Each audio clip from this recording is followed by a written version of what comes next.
안녕하십니까. 장우석 작가 심리상담사입니다.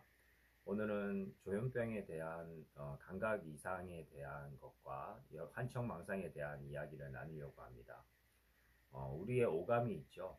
예, 시각, 청각, 촉각, 후각, 미각의 그 오감을 가지고 있는데 조현병이 발병했을 때는 전조증상, 재발경고 징후로 여러 가지 감각 기능의 이상이 옵니다. 뇌 신경전달물질의 교란과 내면적인 어떤 스트레스 요인과 기질적인 취약함으로 뇌 신경전달물질의 교란이 일어나고 그것으로 인해서 어떤 특정 감각이 이렇게 도드라지게 되는데요. 첫 번째로 가장 흔한 것이 청각 기능의 이상입니다. 측두엽의 이상으로 귀에 있는 자극들이 되면서 청각 기능이 굉장히 예민해지는데요.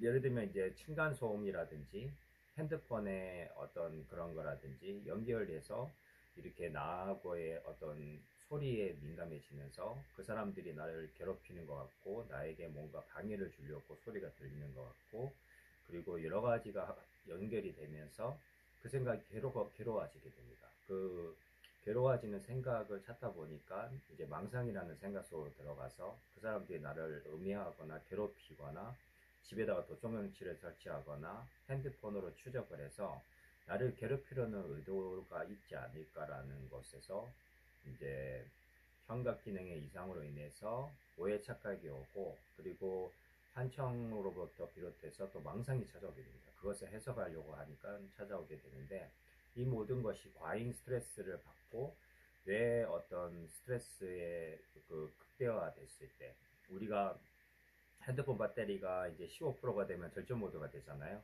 그래서 내 에너지가 거의 다 방전됐을 때 뇌에서부터 그 소진 증후군으로 인해서 뇌에 어떤 문제가 일어나게 되는데 그게 정신질환으로 현시감이 약화되면서 나타나게 됩니다. 그래서 이제 이 청각 기능으로 인해서 환청이 찾아오고 또 내면의 목소리를 통해서 부정적인 감정을 억압하다 보니까 자신을 공격하고 비하하는 그런 소리가 들리기도 하고 또 감미로운 일부분의 소리가 들리기도 하고 주변인이 마치 나를 욕하고 비난하는 것으로 들리면서 오해 착각이 오면서 현실감이 약화됩니다. 그리고 부정의 내면의 소리가 내 내면화가 돼서 청각 기능의 소리를 때리게 되고 그 가짜 한청이라는 어떤 영역에서 유사 한청으로 들리면서 귀가 울리다가 가짜 한청이라는 건 생각이 끊임없이 일어나는 거. 가짜 한청이라는 것은 그런 거고요. 유사 한청은 계속 귀에서 울려가지고 들리는 소리. 그 다음에 착각이 오해가 오고, 그 다음에 진짜 한청이 들려서 여러 가지 내면의 소리가 들리면서 소통할 수 있고, 그래서 여기 셀프 토크를 하게 되고, 한 70, 80%의 사람들, 당사자들, 조현병, 이제 셀프 토크, 혼잣말을 중얼중얼 하면서 실수를 한다거나, 갑자기 엉뚱한 행동을 하거나 혼자서 깔깔거리고 그렇게 소통하는 그 부분까지 생기게 됩니다. 그래서 청각 기능의 이상이 첫 번째고 두 번째는 시각 기능의 이상인데 시각에 보여지는 것들이 뭐 이렇게 세상 이렇게 위에 뭐 떠다니는 것도 볼 수도 있고 길에 지나가는 연기가 피는 것이 뭐 귀신 모양으로 보이기도 하고 불빛이 강렬한데 그것이 내 눈에 뭐 너무 강렬한 빛으로 찾아와서 괴롭기도 하고 또 이렇게 주변을 살펴보는데 사람의 눈이 귀신의 눈이나 뭐 번쩍번쩍한 눈빛으로 보이기도 하고 굉장히 이제 이 눈의 어떤 감각으로 인해서 이상 감각으로 인해서 뭐 세상에 있는 사물들이 강렬한 빛이나 색깔과 그런 색조로 보이기도 하고 점박이로 보기도 하고 굉장히 괴로운 현상들이 일어날 수 있습니다. 그리고 시각적으로 착각하고 사람을 볼 때도 사람 눈이 무섭게 보인다거나 여러 가지 공포 같은 게 찾아오면서 시각 기능의 이상이 또 생기게 되고 또 후각 기능의 이상이라는 거는 냄새는 맡는데 뭐 이렇게 썩은 냄새가 난다거나 상한 냄새, 뭐 어떤 불쾌한 냄새가 나기도 하고 계속해서 이제 손을 씻기도 하고 여러 가지 현상들이 일어나기도 하고요. 그 다음에 미각 기능에 또 이상이 일어나서 음식을 먹는데 뭐 음식 맛이 이상하게 느껴지고 마치 누가 독을 탄 것 같고 나를 죽이기 위해서 음해하기 위해서 독을 탔기 때문에 음식을 먹지 못하고 또 거식증에 걸리는 경우도 있습니다. 그리고 촉각으로는 이제 피부에 뭐 뭔가 있는 것 같다. 그리고 벌레가 기어가는 느낌이고 그리고 안에 뭐가 있는 것 같다 해서 계속 팍팍 끓는 그런 현상도 일어나게 되고 이 오감에 여러 가지 자극들이 생기는데 여러 가지 심리적으로도 그렇고 그리고 내 에너지의 방전일 수도 있고 여러 가지 스트레스 요인으로 인해서 생기면서 정신적인 위발하게 됩니다. 현실적인 것이 약화되면서 자기만의 세계를 구축하게 되는데 자기 중심적인 사고가 강화되고 심한 고립 현상을 경험할 때 불안과 괴로움의 생각의 결정체가 망상을 만들게 됩니다.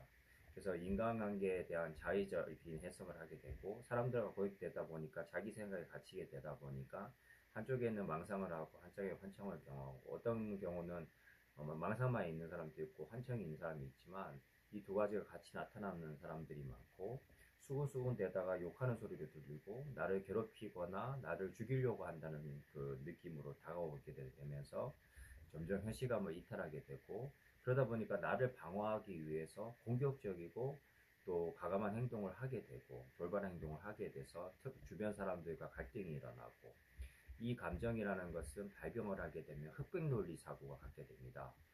나의 편인 사람과 나의 적인 사람이 구분이 되는데 평소에 관계가 좋은 사람은 나의 편이 되고 관계가 나빴던 사람은 나의 적이나 원수가 되는 거죠. 그래서 이 흑백 논리 사고로 정신적으로 퇴행하는 것이 정신질환이라고 볼 수 있습니다. 주변과의 소통이 어렵고 설득되기가 어려운 망상과 한청으로 들어갔을 때는 약물의 도움과 그리고 내 신경 전달 물질의 안정화를 가져오고 그 다음에 긴가민가한 상태에 있을 때 상담 치료가 들어가고 동료 지원가의 역할이 필요하고 그리고 이제 소통할 수 있는 방법과 현실감을 가져올 수 있는 여러 가지 장치를 마련해서 인지행동이라든지 현실요법이라든지 불안과 공포를 떨어뜨릴 수 있는 정서적인 공감을 해주는 것이 필요하고 현실감을 인지시키는 타이밍에 적절한 소통과 개입이 들어가서 도움을 줄 수가 있습니다. 그렇게 하면 비지시적이고 비비난적인 방법으로 이렇게 공감하고 지지하고 나누면서 마음을 열어갈 때 안정을 찾고 일상 속으로 돌아가게 되고 또 약물의 도움과 그리고 상담의 도움과 공동체 위로와 그 자조 모임이나 가족의 지지 이런 것들이 있을 때 전체적으로 이제 도움을 받아서 증상들이 가라앉고 이상 기능의 감각 기능의 이상도 감소하고 현실감을 가져오면서 회복의 과정을 갈 수가 있습니다. 이렇게 이제 조현병으로 인한 그 감각 기능의 이상들이 이렇게 찾아온다는 걸 알고 청각 기능이 아주 예민해지는 것이부터 발전을 하고 시각도 그렇고 후각, 미각, 촉각도 다 이렇게 올 수 있다는 거에 대해서 나누고 싶습니다.